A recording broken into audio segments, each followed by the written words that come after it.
Like, share and subscribe for more great Cobra Kai content. Turn on notifications to never miss another Cobra Kai video again. Get this video to 100 likes if you would like us to keep putting out more Cobra Kai videos like this one. Please share this video on Instagram, Facebook, Twitter and other social media platforms to help new and old Cobra Kai fans find this video. Today's video was written by Kimura. Remember to support the writers on social media. And now let's begin. Daniel sighed, rubbing at his shoulder as he sat at a red light. The day was exhausting, and he didn't look forward to heading home.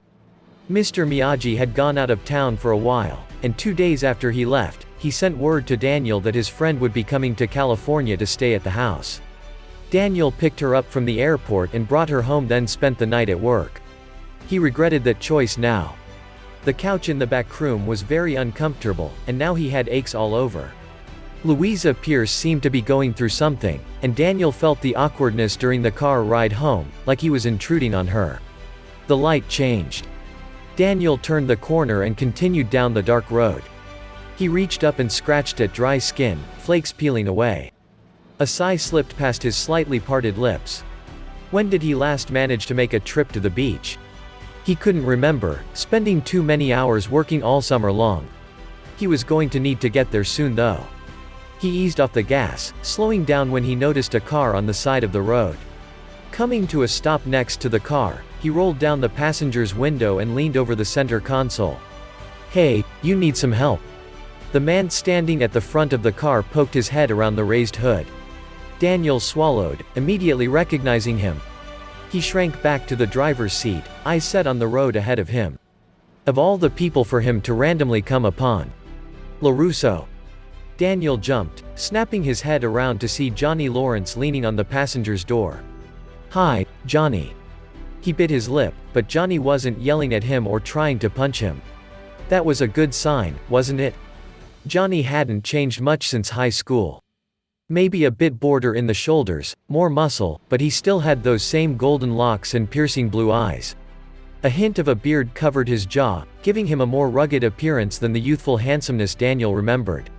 He couldn't help the flicker of jealousy. He still had enough of a baby face that every time he went to a bar, the bartender joked about him being too young to drink. His mother always liked to say he got his youthfulness from his father. Daniel knew what that meant, and sometimes he wanted to curse the blood in his veins for making him different. So, he darted his gaze past Johnny. "Your car." Johnny sighed, raking a hand through his blonde hair. "Yeah, he waved his hand, died on me. And before you ask," his eyes turned to a hard glare, "yes, there's gas in it." Daniel held up his hands, holding back a laugh. "I promise I wasn't going to ask."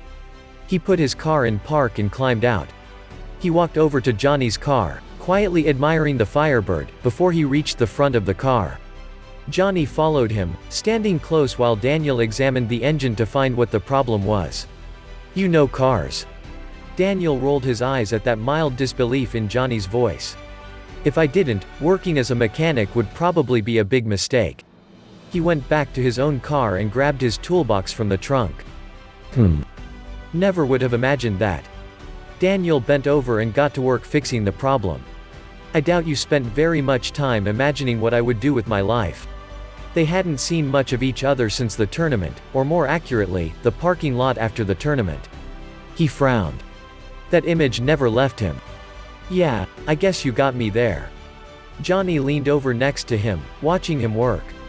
Daniel hated that it made him feel overly self-conscious. He didn't usually have the car owners watching his every move when he was working at the garage. What did you end up doing?" "You know, after," he shrugged a shoulder, "everything." He always had that problem. When he got nervous, he had to fill the space with talking. "Mostly do whatever work I can get. Some construction here and there. Lots of handyman work." "Oh." Daniel bobbed his head. Cool. He winced. He sounded so dumb. But what was he supposed to say to the guy who used to kick his ass on a daily basis? Or, at least, for the first couple of months after he arrived in California. Luckily, the engine was an easy fix.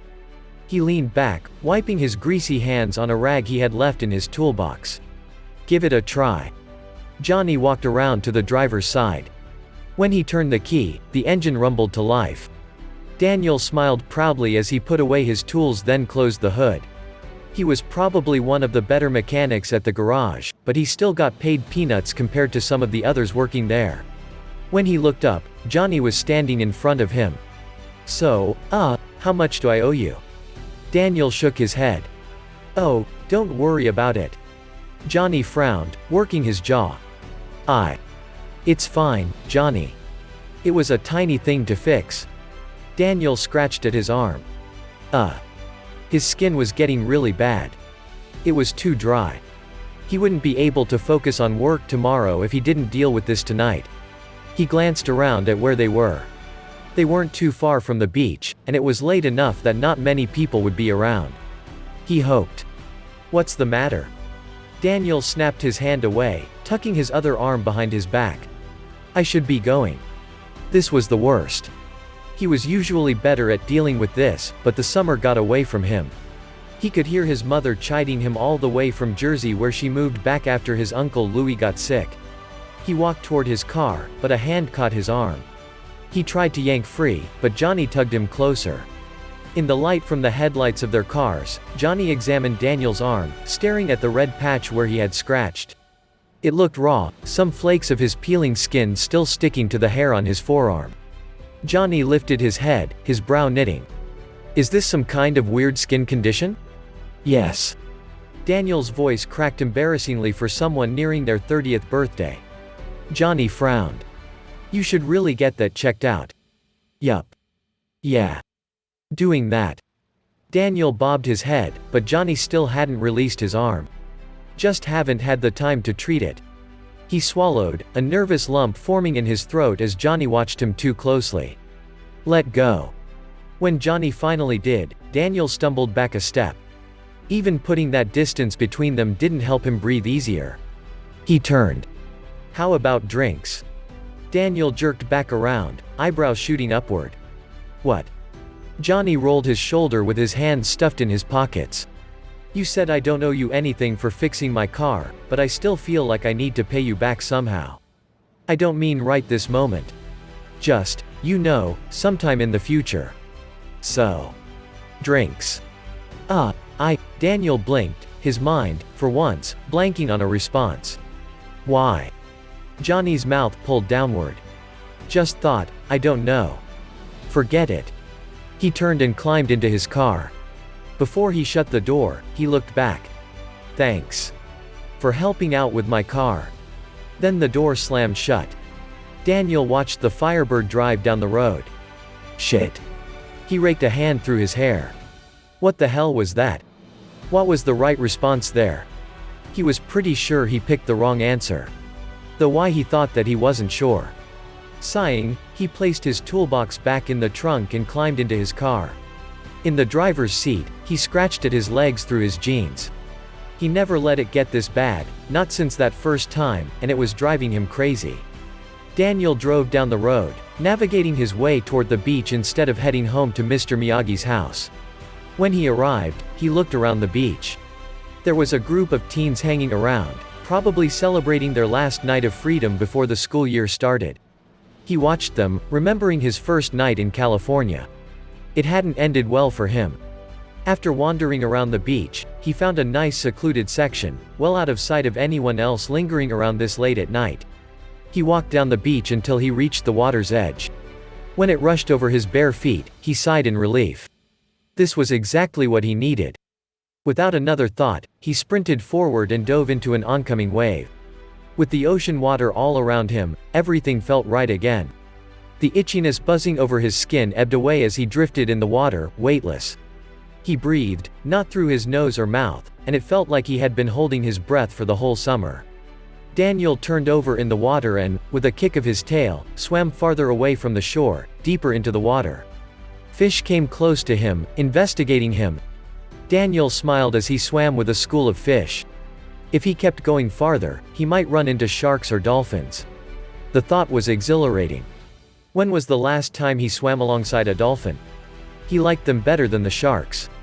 But he resisted that desire to keep going, even when the call of the ocean hit him so strongly, telling him to stay here, calling him home. He drew himself back, heading for the shore. If he wasn't careful, he knew might give in and never leave. It would be easy to let go, to become part of the ocean and never look back. But he thought of his mother, of Mr. Miyagi, of karate and the life he had on land. He wouldn't give any of that up, no matter how tempting the ocean was. Sticking his head above the water, he scanned the beach. No one had found his little spot tucked away behind some rocks. Daniel crawled out of the water, using his arms to pull him forward away from the water. Stupid tail was heavy, and he was thankful karate had helped to build up the strength in his arms.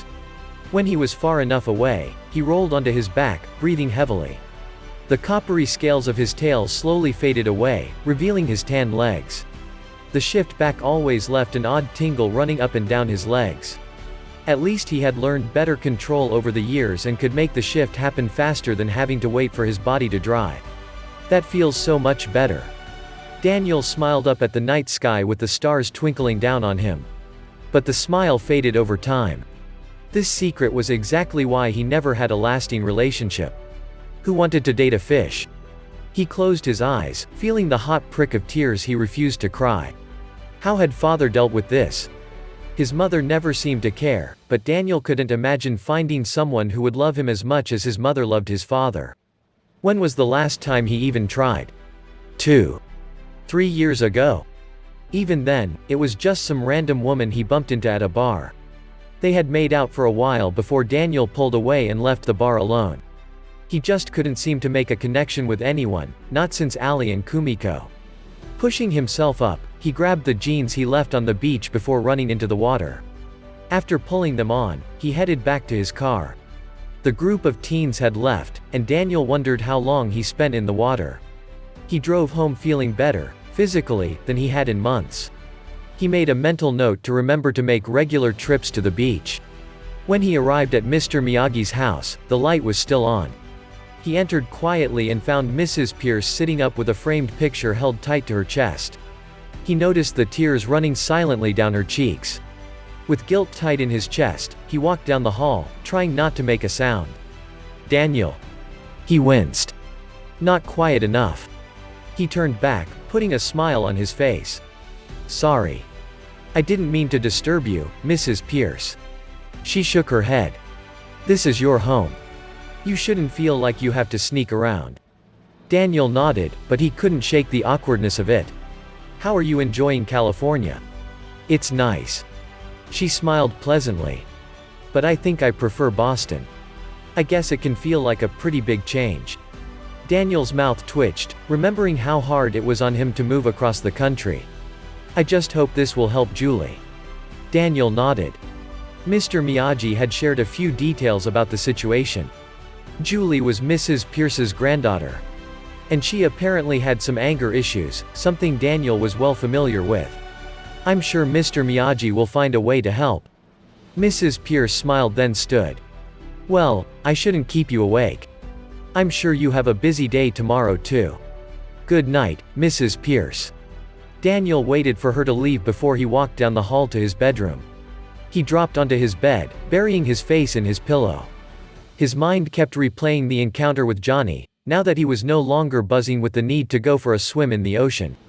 Maybe he should have agreed to get drinks with him. Daniel snorted into his pillow.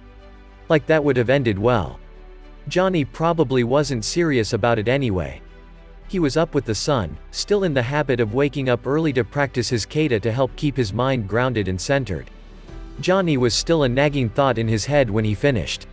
Rubbing at his forehead, Daniel walked into the kitchen and set about preparing breakfast. He had set everything out on the table and had a pot on the stove for tea when Mrs. Pierce entered, already dressed for the day. "Oh, you didn't have to go through the trouble." Daniel smiled. "Don't worry about it, Mrs. Pierce." He turned off the heat when the teapot whistled and poured the water into 2 waiting cups on the counter. "Well, aren't you a sweet young man?" She accepted the cup with a smile. "And you're single?" She shook her head as she sat down at the table. "I have trouble believing no one snatched you up yet." Daniel laughed, but there was a distant look in his eyes. I guess just haven't had a lot of time for that kind of stuff. Been pretty busy at work. He sipped at his tea, flicking his gaze across the table. So, have you talked with your granddaughter? Mrs. Pierce looked up with a pained expression. You don't have to answer that, Daniel said hurriedly, holding up a hand.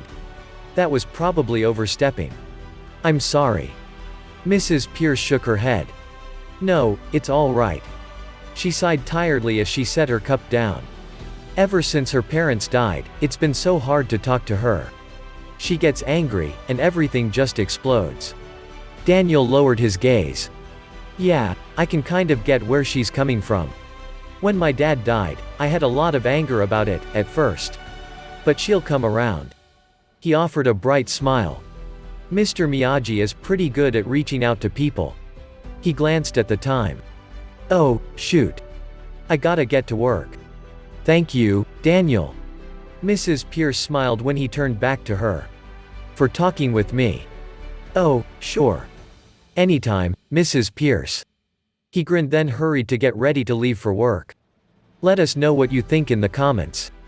Like, share and subscribe. Turn on notifications to never miss another Cobra Kai video again. Get this video to 100 likes if you would like us to keep putting out more parts in this series of Cobra Kai videos. Please share this video on Instagram, Facebook, Twitter and other social media platforms to help new and old Cobra Kai fans find this video. Check out another one of our videos now showing on the screen. And we'll catch you in the next one. Peace.